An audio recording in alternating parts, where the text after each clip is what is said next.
Hello বন্ধুরা, এই যে দেখছেন মিক্সচার মেশিনের বাটি। এই বাটিটায় এই ব্রুশটা খেয়ে গেছে।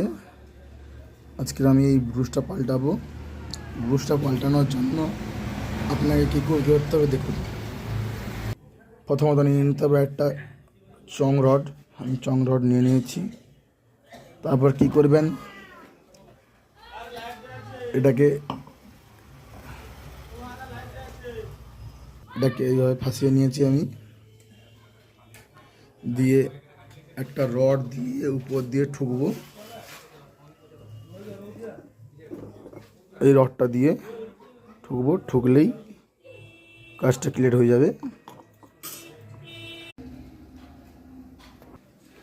বন্ধুরা দেখতে পাচ্ছেন এই মুহূর্তে বাটিটা কমপ্লিট হয়ে গেছে।